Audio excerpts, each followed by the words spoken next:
les affronter. Bah alors Vincent, est-ce qu'on va être champion du monde? Ouais, champion du monde, ça va être, je vais te dire, ça va être compliqué, c'est tellement banal ce que je veux dire. Mais ce que je veux te dire, c'est que, il faut bien quand même avoir des bases, je te le disais, par rapport à ce que tu as fait ces dernières années. Et sur les dernières années, t'aperçois que t'as 5-6 grosses nations qui sont devant toi. Alors Bernard nous dit, ouais, il n'y a pas de grosse marge. Il n'y a pas de grosse marge, mais bon, toutes ces 5-6 nations, à un certain moment, les Anglais sont prêts.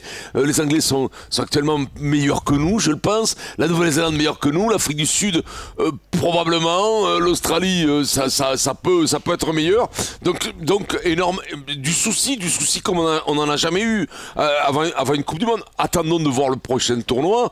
Si jamais ce prochain tournoi révélait une équipe qui se construit, qui révèle quelques joueurs incroyables, qui s'épanouissent à certains postes, je sais pas, mais les miracles c'est compliqué, quoi. C'est beaucoup de travail. Un miracle, tu vois, c'est comme le talent sans huile de coude, il n'y en a pas. Et donc, je suis quand même pas pessimiste, mais je me dis, ça va pas être facile, quoi. Ça va pas être facile.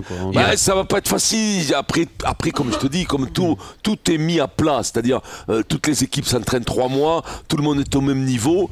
On ne sait jamais. C'est une autre compétition. C'est une autre compétition.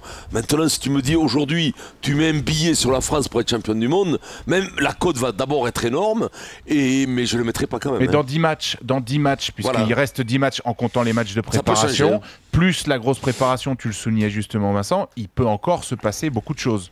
Alors Bernard, est-ce qu'on va être champion du monde? Mais est-ce qu'on va être champion du monde? C'est difficile de dire oui ou non. Dans l'état actuel des choses, t'as personne qui va dire oui, c'est sûr qu'on va être champion du monde. Qu'on ait le potentiel pour l'être, moi j'en suis convaincu. Qu'on ne soit pas les meilleurs aujourd'hui, à 1 an du départ, j'en suis aussi convaincu.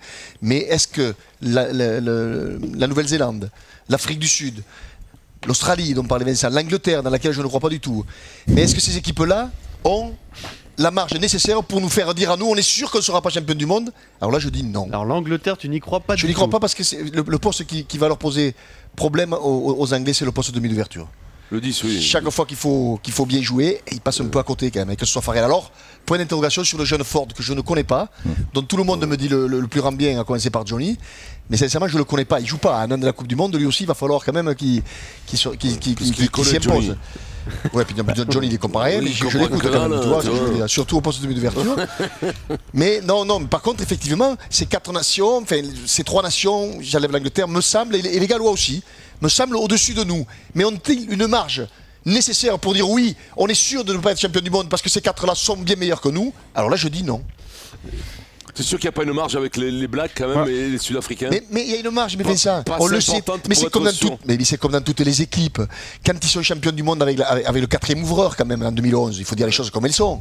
Tu vois ce que je veux dire? Mais s'ils perdent la finale, mais ils savaient eux, que s'ils pétaient Carter, que s'ils pétaient Slade, que s'ils pétaient ça, au bout d'un moment, ça serait compliqué. Eh bien c'est arrivé. Donc ça peut arriver à une équipe. Tu as que 2 grands ouvreurs et quand tu en as déjà un, c'est miraculeux. Quand il y en a 2, c'est somptueux. Et si tu pètes les 2, eh bien tu redeviens une équipe banale. Et c'est ça qui fait la spécificité du rugby comparé au football, etc. Et c'est pour ça que je dis non, personne n'a de marge nécessaire.